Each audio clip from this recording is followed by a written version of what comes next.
સુરતમાં modify horn light અને silencer લગાડનાર વાહન ચાલકો સામે કાર્યવાહીની હાથ ધરાઈ છે, ત્યારે પોલીસે કતારગામ ખાતે ગેરેજ માલિકો અને વિક્રેતા ડીલર્સ સાથે ખાસ વાત કરી હતી. મોડિફાઈડ હોર્ન લાઇટ અને સાયલેન્સર લગાડનાર વાહન ચાલકો સામે કાર્યવાહી શરૂ કરાઈ છે. વાહન ચાલકોની સાથે સાથે જાતિ હોર્ન લાઇટ અને સાયલેન્સર લગાડનારા પણ ભેરવાશે. સુરત શહેર ટ્રાફિક પોલીસે ઓટોમોબાઇલ્સ ડીલર્સ, વિક્રેતાઓ અને ગેરેજ માલિકોની ચીમકી આપી છે. તો કતારગામ ખાતે મહત્વની બેઠક મળી હતી. મોટી સંખ્યામાં હાજર ડીલર્સ, વિક્રેતા અને ગેરેજ માલિકો હાજર રહ્યા હતા. તમામ લોકોને ટ્રાફિક પોલીસે પ્રતિજ્ઞા લેવડાવી હતી અને કાયદાનું ચુસ્ત પાલન કરવાની ખાતરી આપી હતી.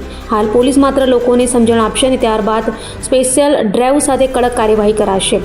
મોડિફાઈડ લાઇટના કારણે વાહન ચાલકોની આંખો અંજાઈ જતા અકસ્માતની ભીતિ સેવાઈ રહી છે અને બિનજરૂરી હોર્ન વગાડવાના કારણે બાળકો અને વૃદ્ધોના મગજ પર માનસિક અસર થતી, જેને લઈ પોલીસે તમામને માહિતી આપી મોડિફાઈ હોર્ન લાઇટ અને સાયલેન્સર લગાડનારાઓ સામે કાર્યવાહી કરાશે તેમ કહ્યું હતું.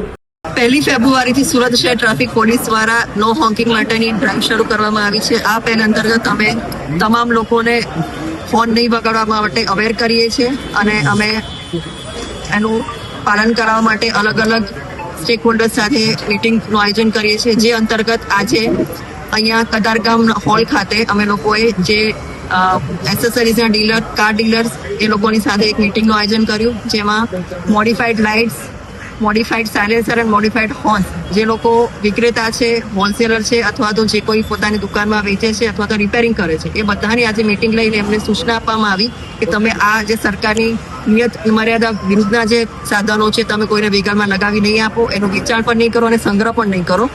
સાથે સાથે એ લોકોને આનાથી શું ગેરફાયદા થાય છે એની પણ સમજણ આપવામાં આવી અને લોકોને પ્રતિજ્ઞા લેવડાવવામાં આવી કે એ લોકો હવે પછી આવા કોઈ વસ્તુનું વેચાણ નહીં કરે અને અમારી જે આ મુહિમ છે સાયલેન્ટ સુરત સિટી બનાવવા માટેની, એમાં અમને સાથ સહકાર આપશે.